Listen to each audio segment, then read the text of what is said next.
Hello, everybody, and welcome to the Cyclical Investors Club YouTube channel. My name's Corey Kramer. Today, we are going to be revisiting United Healthcare Group stock ticker UNH and several other health insurance stocks after the recent kind of fallout of the killing of the one of the United Health's executives. I think everybody already knows about that. And then we also have a new administration coming into the government. So I've had a ton of requests lately on an update for some of these health insurance stocks and lots of questions about them. As always, this is not individual investing advice. This is just how I analyze stocks, and that's especially true in this case because I'm going to make some portfolio kind of, not even suggestions, but I'm just going to be talking about kind of weightings and things like that. But it's going to vary from individual to individual a lot in that case. Okay, so I'm going to get right down to the kind of the nitty gritty here. I have videos out, I think, on almost all these health insurance stocks on my channel if you want to go watch any of those. So what I do in almost all of those is I share a buy price that I think would be a good spot to buy these healthcare stocks. Most of those are based on like recession type situations. Often I blended the 2008 decline with a 2020 style decline and kind of found something in the middle there. And in those videos, I explain kind of how I go about doing that. So they're kind of recession style buy prices for most of the insurers. I own two of these, Elevance and Cigna, which I made videos way back in like 2021 on. I think for Elevance for sure, which was Anthem then, and then Cigna was maybe the next year. So those positions are still positive, but they've gotten hurt similarly to like United Healthcare Group as well. So we have the two different issues. One is the public response to United Healthcare's situation, which was pretty much unsympathetic. It really showed how much people hate the healthcare industry right now in the United States. So that's one thing. The other is that we have a new administration coming in, and these health insurance companies, a lot of their payments run through the government in some form or fashion, right? So there could be big changes coming from that regard. And when you put the two together, when you have a populist administration, and you have popular outcry, it's not too hard to imagine that there'll be a response, a positive response to this outcry, to do something about costs and denials and all kinds of other stuff. Now, but what I would say is we don't really know what's going to happen there. But in the past, I would have just kind of ignored all of it, honestly. Now I think you have to at least admit that we don't know exactly what's going to happen with this. Healthcare costs take up more money from Americans than any other country in the world relative to GDP. It's not even close. So we know there's fat that can be trimmed there. And given the amount of tax cuts and everything else that have been promised, it wouldn't be and that these companies are very unpopular right now, it wouldn't be surprised if that's an easy pickings for politicians. Okay, with that set up, we had almost the exact same thing happen to some degree in 2008 and 9 with Obamacare, and it was a generational buying opportunity for these stocks. And I didn't buy them because I thought that Obamacare was going to be a pretty bad idea, and so I was very much against it.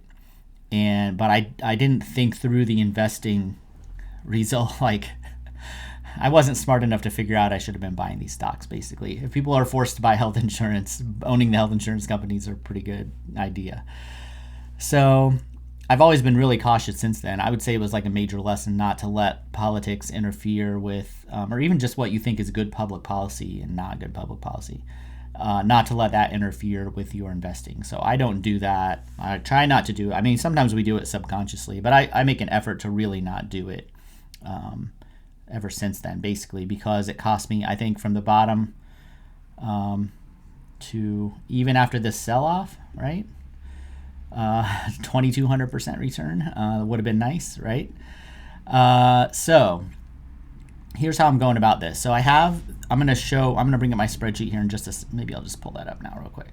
Yeah, let's go straight to here. So I'm going to briefly review all these.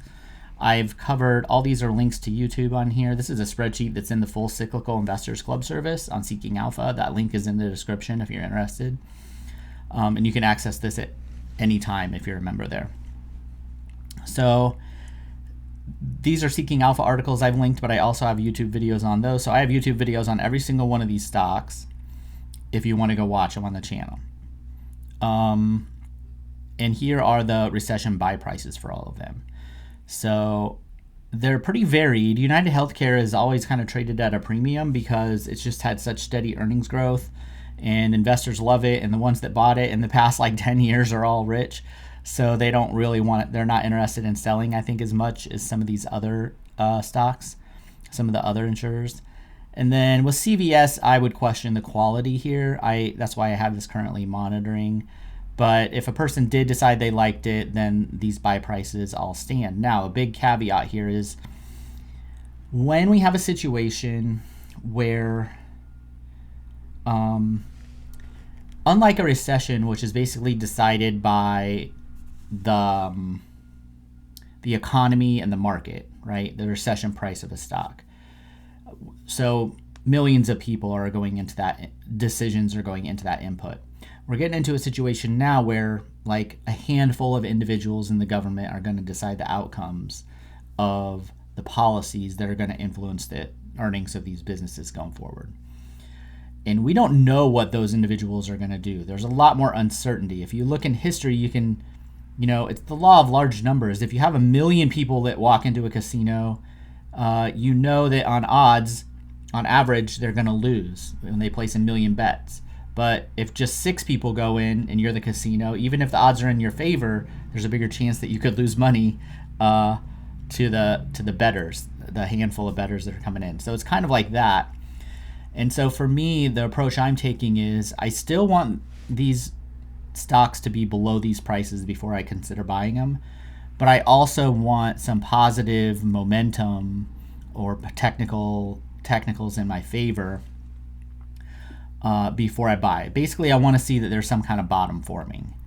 And we can take a look at some of those numbers. I use Seeking Alpha's momentum factor a lot, but you can use just simple moving averages. So I charted a couple of these.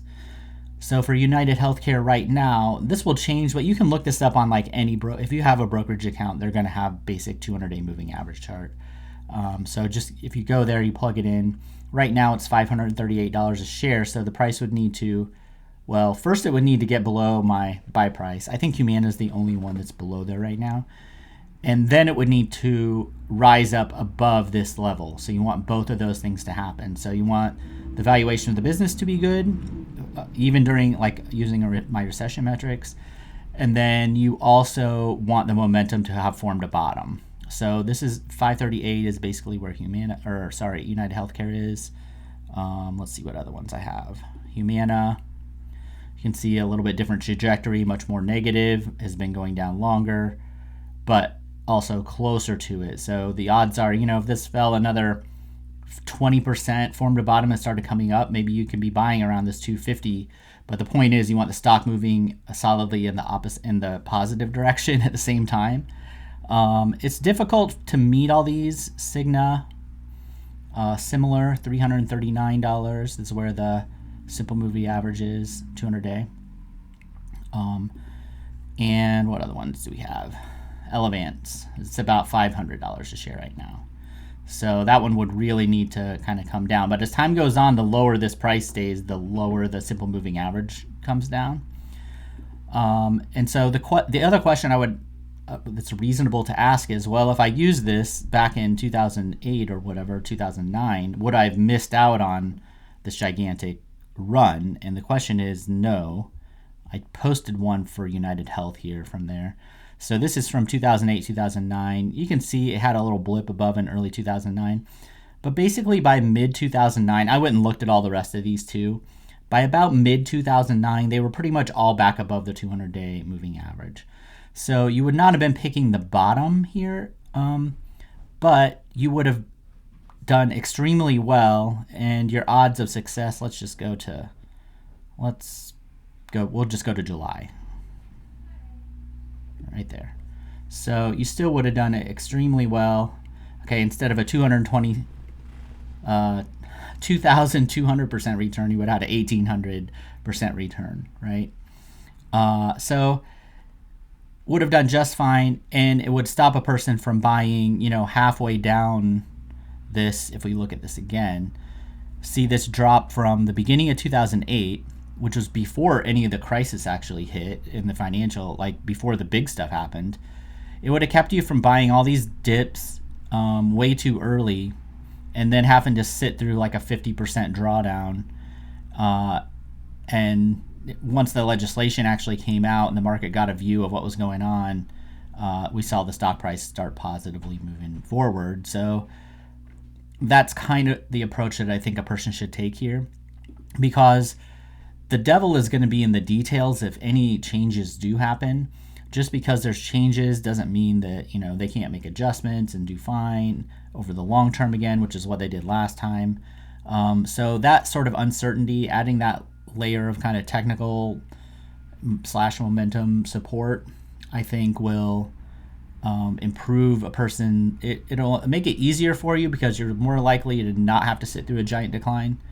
It's not perfect, but more likely to not have to do that. And also to get it at like a decent value. Some of these, like United Healthcare, are still very richly valued relative to now that was a recession buy price that I had.